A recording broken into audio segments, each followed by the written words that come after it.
Coming up on WVU News, I'm Jeremy Sands, and I'll take you to one of the biggest protest days in United States history. Honey, wax, candles. Straight ahead on WVU News, I'm Lakin Campbell, and I'll tell you how local beekeepers are turning their passion into a business. A bill at the legislature could give 70,000 West Virginians the right to carry one of these without a license. I'm Samantha Smith, and our Emmy-award-winning WVU News starts now.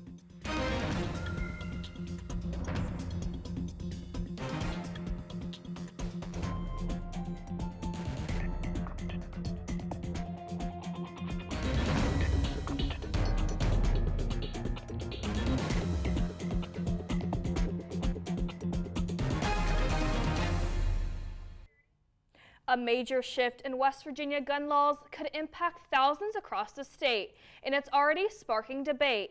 I'm Jeremy Sands. And I'm Lily Reisenweber. Alcohol Awareness Month shines a light on a struggle that touches millions. Up next, one woman's journey from addiction to a life of peace and healing. These stories and more coming up on WVU News, an Emmy Award-winning newscast produced by television journalism students right here at West Virginia University. Jeremy, about 9 million people took part in what's now being called the largest single-day protest in U.S. history. Lily, the No Kings protests filled the streets of Morgantown on March 28th, one of thousands of demonstrations sweeping the nation, and I had the chance to cover this historic event. Around 1,000 people gathered in Morgantown as part of the nationwide No Kings movement, which began in 2025 and has rapidly grown.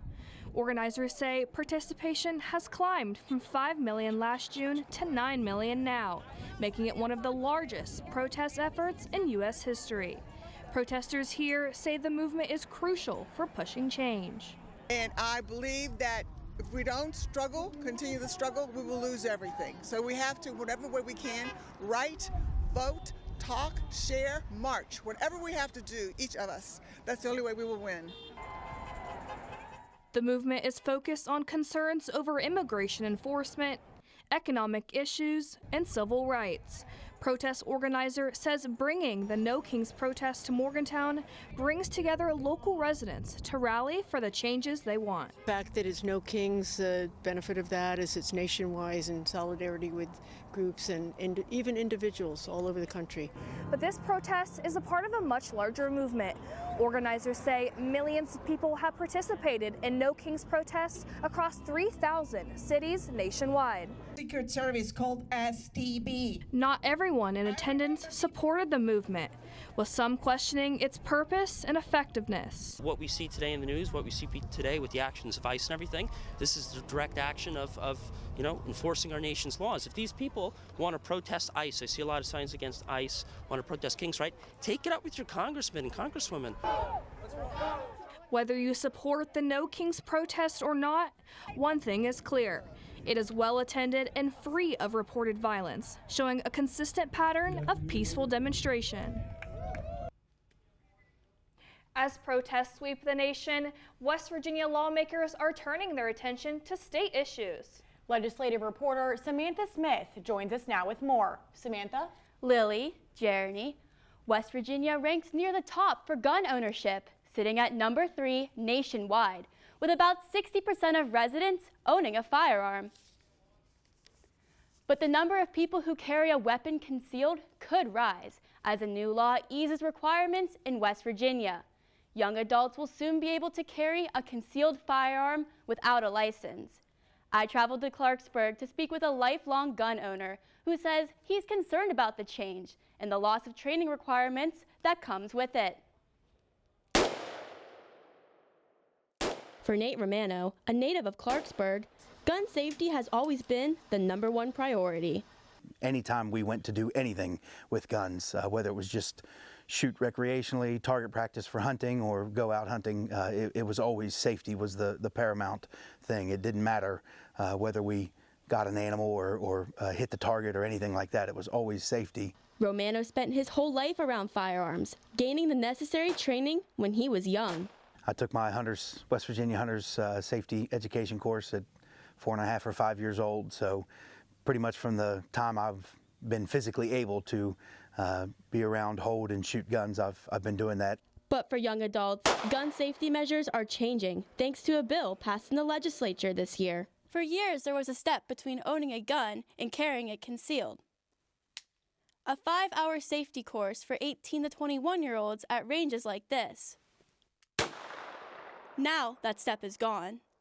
Republican delegate Chuck Horst, the sponsor of House Bill 4106, says the change is simply giving this group the constitutional carry rights held by every other adult in West Virginia since 2016. 18 to 20-year-olds have been able to carry openly in the state of West Virginia since the state has been a state. It's just a matter of putting a jacket on makes them required to get a permit. But it's the jacket that makes Romano nervous. At least if I could see it on their belt, I'd know whether I could make a decision at that point whether that was the place I want to stay or not. Democratic delegate Hollis Lewis agreed. They already have the right to carry. However, I think it is a difference, particularly when you're talking about confrontations between young men and young women, and they may not know that somebody has a weapon on them. So things like that can escalate quickly, and I think training is important, and we have to set proper guidelines. Both Lewis and Romano say it's not about whether young adults can carry concealed. It's about training them to be safe when doing it. The bill was signed by Governor Patrick Morrisey on April 2nd and will officially become law on June 12th. Thanks, Samantha. Public safety isn't just a policy debate. For many families, it's a personal battle. April is Alcohol Awareness Month, a time to raise awareness about alcohol misuse and the impact it has on communities across the country. Health reporter Alondra Molina joins us live in the studio to tell us more. Alondra? Around 27 million Americans live with an alcohol use disorder, but behind every number is a story.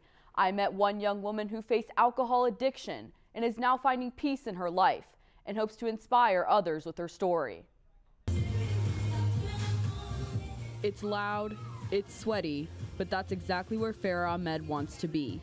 Farah would describe herself now as a healthy version of what she used to be only 2 years and 9 months ago.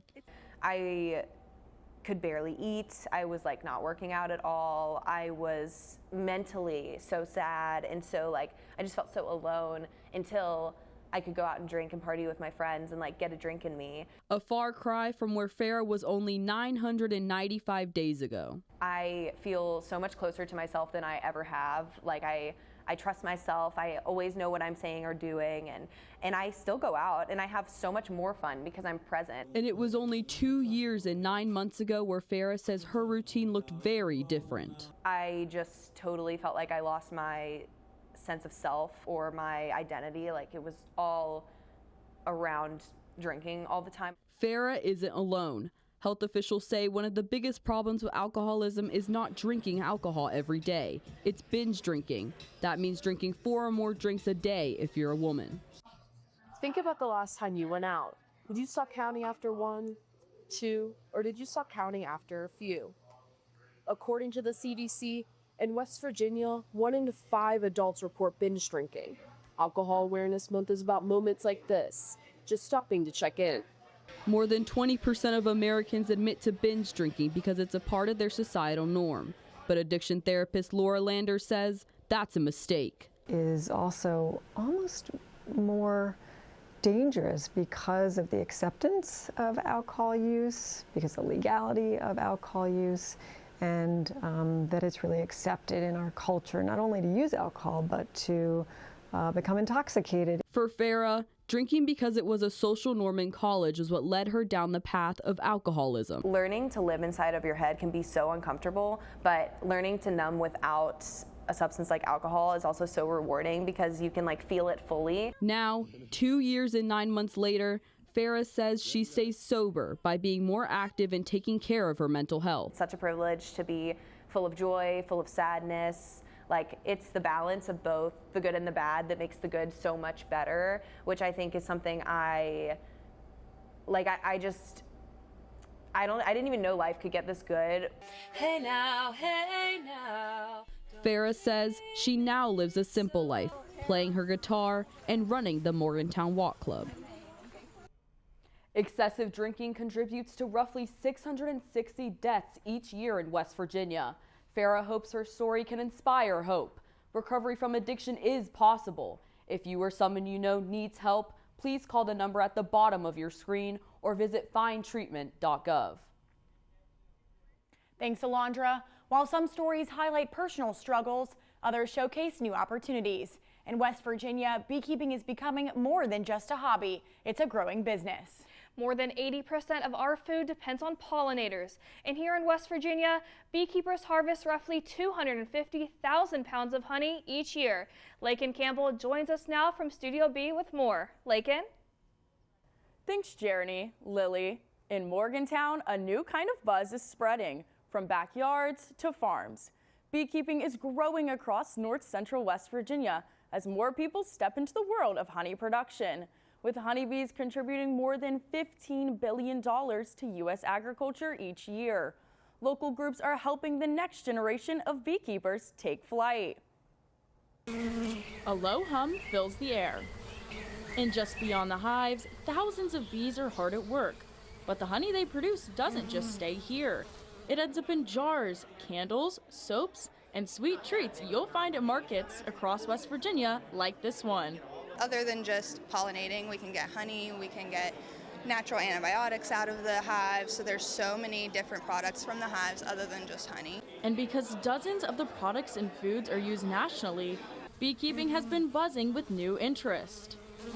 In recent years across the country, the industry has grown nearly 7% since 2019, as more people, like Eric Stamper, have not only taken up beekeeping as a hobby, but he's also developed a small business whose mission is to help veterans. We're a therapeutic beekeeping program for active duty veterans, first responders, and their immediate family.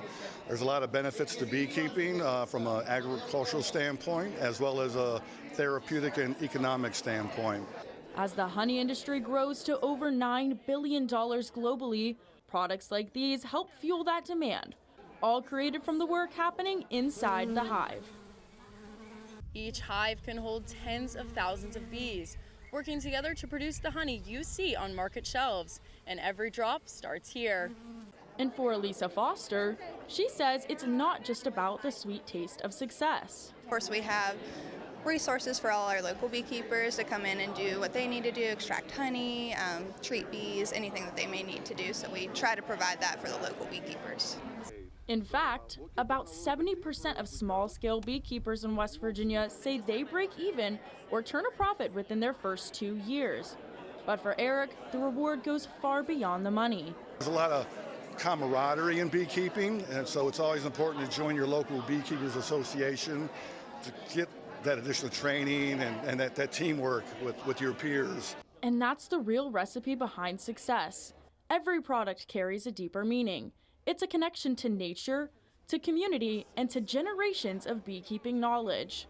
From the hives in West Virginia to tables and markets right here in Morgantown.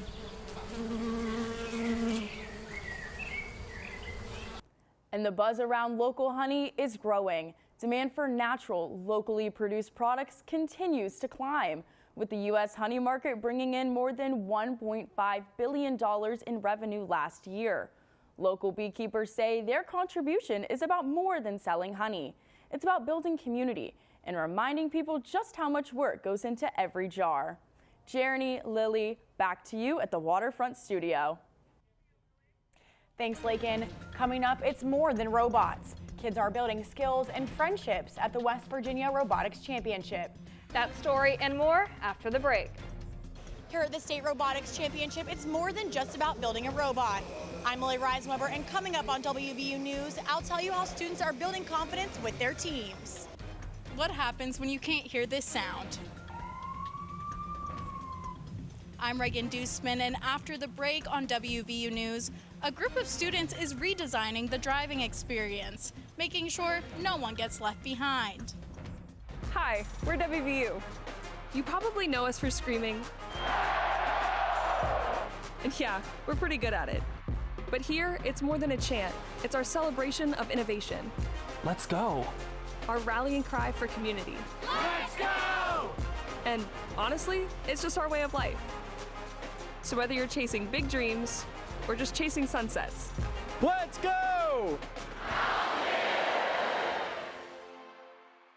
Quiet and ready in control room. 3, 2, 1. Fan in bumper. WVU News is local, in-depth, and always on the move for you.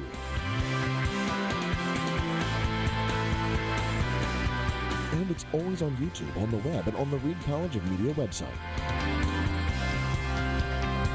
A national first-place Emmy-award-winning college newscast taped at the Waterfront Studio at West Virginia University. Stay in the know, stay connected, watch WVU News. I'm Samantha Smith, reporting on the stories that matter to you this legislative session. This is WVU News. Welcome back to WVU News. In every neighborhood, there are stories we pass by every day. Stories that don't ask for attention but deserve to be seen. In this week's segment of Seen and Heard, The Story Next Door, we meet a group of students proving innovation isn't just about machines. It's about making a difference. Regan Dusman is live in the studio to tell us more. Regan? Thanks, Jeremy. Engineering competitions usually focus on performance, innovation, and technology. But one WVU team is building more than gadgets. They're building inclusion. For millions of drivers who are deaf or hard of hearing, the road can sound very different or not at all. Through the EcoCar Challenge, a nationwide competition, students are designing vehicles that are more efficient, sustainable, and now more accessible. For most drivers, we hear a siren, we react. But for someone who is deaf or hard of hearing, that warning may never come. For one group of WVU students, the EcoCar Challenge became something bigger. A chance not just to redesign a car, but to rethink who that car should serve. It's a very purposeful design, so like every step along the way, we're trying to get as much community feedback as possible to make sure that we're doing the right thing. And while some inventions start with a blueprint, this one started with a realization. There's a lot of things that we take for granted, hearing people take for granted just because you would never think about those things. So for one, like our design, it alerts people to emergency vehicle sirens, but you know, those also have flashing lights that kind of tell you where those are. But there's a lot of things about driving that have no sort of visual indication. This idea turned into a mission to help the 11 million Americans who report being deaf. It inspires and makes our students feel like we're not just designing a product to make money. We are designing something that's going to make people's lives better, and that really draws people into the engineering profession. Up to 48 million Americans experience some form of hearing loss, meaning cars like this one could be a game changer. Through sensors and alerts, the vehicle listens for critical sounds, such as sirens, horns, emergency signals, and sends visual and physical alerts inside the car right here in front of the driver. What ends up happening is that things that are designed for a specific population, they end up benefiting everybody. So that's what I genuinely believe that, and I think that this system won't just benefit, you know, the target audience. I think it can be beneficial to everybody. Because the lesson here isn't just engineering, it's empathy. A reminder that innovation isn't always about building something new. Sometimes it's about making sure the things we already have work for everyone. The latest EcoCar Challenge will be completed this May, but students say they will continue to push the limits of modern vehicles because they aren't just building tech-focused cars. They're building a future where the road is open to everyone. Well, that's all for this week's Seen and Heard, The Story Next Door. Thanks, Reagan. More than 1,500 students take part in over 30 robotics competitions across West Virginia each year. The state championship is about more than robots. It's about the skills, confidence, and friendships students carry with them long after the competition ends. I spent the day at the event, and here's a closer look. The 7-day, 5-event state robotics tournament at Fairmont State University attracted 188 teams with one goal: to bring home a trophy. However, freshman Gage Corwin of the North Marion High School Spaghetti Coders says his team is more than just a group building a robot. At the start of this year, I wasn't the most social person, but joining robotics helped me connect with more people, find interests with other people, like the same interests. So it's really just helped me find more things to talk about with people. Robotics isn't just about math and science. It's about so much more. That's why robotics is growing in West Virginia. In 2011, there were only 59 robotics teams in West Virginia. But by 2023, that number had skyrocketed to 566 teams. And Todd Ensign says while the growth in numbers is impressive, so is the level of talent West Virginia students bring to the table. Years ago, West Virginia teams might go to a regional competition outside of our state, and we weren't as competitive. Today we are. And not only are our teams going neck to neck with these other teams their programs have been around for over a decade, but we're also hosting signature level events like in Ohio County, the Gateway to the West. Over 70% of surveyed team coaches report that robotics team participation boosted their students' leadership skills and communication. You never know what you're going to come up against when you're working with somebody you don't know, so you have to learn problem-solving skills and teamwork and community involvement. And as the competition wraps up, Gage says he plans to continue with his school's robotics team, not just because it's helping him in the classroom, but because it's giving him lifelong friendships. Coming up on WVU News, we'll give you an inside look at how the WVU dance team is preparing for their biggest stage of the year. Sports anchor Nikia Bracey is with us after the break. You might watch WVU's dance team from the crowd, but I've got the best seat in the house. I'm Nikia Bracey, and after the break on WVU News, I'll show you how they're prepping for nationals. And trust me, the view looks a whole lot different up close. Hi, we're WVU. You probably know us for screaming. And yeah, we're pretty good at it. But here, it's more than a chant. It's our celebration of innovation. Let's go. Our rallying cry for community. Let's go! And honestly, it's just our way of life. So whether you're chasing big dreams or just chasing sunsets, let's go!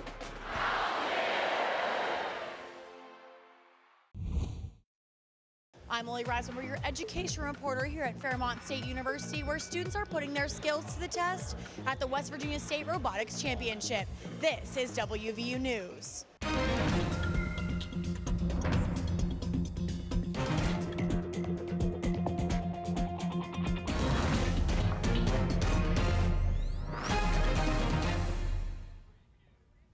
Thanks for staying with us. Jeremy, the WVU dance team is known for cheering on sports teams across campus, but soon they will travel to their biggest event of the year. That's right, Lily. Sports anchor Nikia Bracey joins us live in the studio to tell us about how the team is preparing. Nikia? Thanks, Jeremy. Lily. The Mountaineer dancers have competed in the National Dance Alliance's College Nationals since 2008 and are on their way to Daytona, Florida once again. The WVU dance team, competitive cheer, and hip-hop dance team held their annual national send-off showcase before joining almost 500 teams to compete for a national championship. I spoke with members of the dance team about their road to the ultimate showdown. For the 21 members of the WVU dance team, these counts are the heartbeat of their routine. The team spends all year perfecting a 2-minute routine, hoping to make it on the podium at nationals held in Daytona, Florida. This showcase is an opportunity for the team to debut their routines before they hit the big stage. It means everything. Having competition cheer here, hip hop dance team here, and us, our friends, our family, our classmates, like anyone that comes and supports us, it means the world. The WVU dance team has earned 4 titles at the national level, and this year they're expanding into the Palm division, hoping to add another title to their legacy. This team makes it look easy, but even one 8 count takes months to practice and time. 5, 6, 7, 2, 4, 5, 6, 7. And that's just a little bit of what they're perfecting for nationals in Daytona. NDA Nationals are held from April 8th to April 11th. The program starts learning their timing, jumps, and turns months in advance. And that's on top of making 50-plus athletic appearances and maintaining a 3.6 team GPA. It means so much to us. We say dance team, it's family, academics, then dance team, and having that academics as a priority is really important to us. They're coming to West Virginia to get that degree, and we really value that and really support them in that journey. Now, with their routine polished and their bond stronger than ever, the Mountaineers are ready for Daytona. Whether it's pom or jazz, this team is proving that hard work, heart, and a whole lot of 8 counts can carry them all the way to the national stage. The Mountaineers will head to Daytona to compete this week. Coming up this weekend, WVU fans can tune into the inaugural broadcast of Mountaineer Playbook Live, featuring the University of North Carolina Tar Heels versus the West Virginia University Mountaineers men's club lacrosse team. The broadcast will originate from the Recreation Center fields on the Evansdale campus. The stream is set to begin Saturday, April 18th at 6 p.m. This broadcast is produced by sports and adventure media students from the Reed School of Media and Communications at West Virginia University. Thanks, Nakia. Well, that's going to do it for this edition of WVU News. I'm Jeremy Sands. And I'm Lily Reisenweber. You can visit us online at our website. You can also watch our shows on YouTube and statewide on West Virginia Public Broadcasting on Saturday evenings at 6:30. We also stream on HD Media's website and on KDKA TV's website. We'd also like to welcome our newest partner, the Center for Community News, a national community news wire where a collection of students report from across America. Check out their website at the bottom of your screen. Thanks for watching WVU News. We'll see you next time.